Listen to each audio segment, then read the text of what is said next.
Now, pricing, no doubt, is an important aspect for any project. How do you work with your clients on pricing? When you're doing the space planning and the block planning for people, you we also give them a budget. So at day one, when they're looking at spaces, they can say, okay, you know, we've been allocated $800 a square metre, and we can do it for $800 a square metre. We'll give them a price so that they know they're not going to exceed it. Again, from a design point of view, it's no point designing a Rolls Royce if they can only afford a Holden. And you've got to work very, very carefully. When we do the pricing at day one, we stick to that. So if we get it down, if the client comes and says, look, we want to spend around about $1,000. We design everything.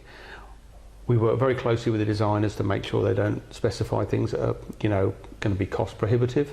Then we make sure that we get the price around about the client's expectations, basically. Then once we've got that, it doesn't change. So from a very basic plan, if we've agreed a final value of $1,000 a square metre, whatever it might be, we will stay within 2 or 3% of that for the whole job. So they can sign up a contract on that value, and we'll stick to that value, unless they can change their mind and they say, we want to move everything somewhere else or something like that. But we will stick to it. So that is very, very important, because clients, everyone's got a bad story, haven't they? Oh, I did a job and the cost just ran away. We started off at 400 and it ended up at 800. Everybody hears that. It's anything to do with residential. Always that seems to be the case. Whereas for us, if we say it's going to cost you $675,000, $752,000, that's what it costs. And I think it's very important. If invariably, that money's been allocated, and there's no extra funds.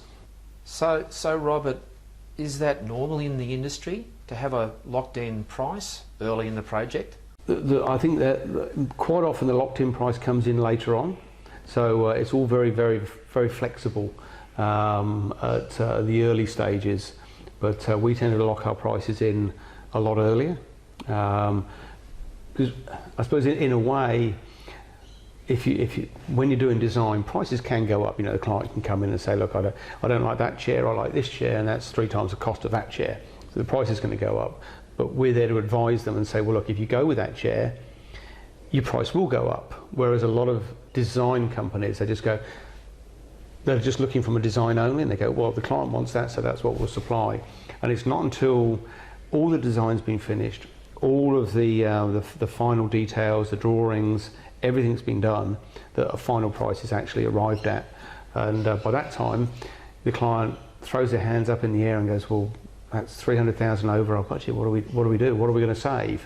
And then your relationship all breaks down, because they felt like they've been hard done by and not been given the right information. Whereas for us, we'd much rather do that to start with and say that's going to be the cost. Then if they come back and say they want something that's different, you go, that's not a problem, but that will carry a cost. It's either going to reduce it, or it's going to make it more expensive, or it can, it's a level cost or nil cost. You're building petitions, and they want to have, you've got 10 offices. Well, if the 10 offices are there or the 10 offices are there, there's very little difference in cost. But if you want to change a finish, you want to go from laminate to veneer, it's going to be more expensive.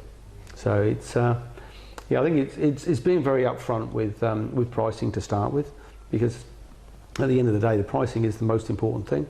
Well, I think it probably is one of the, design is fabulous, but if people are not getting it for the right price, they'll just go off somewhere else.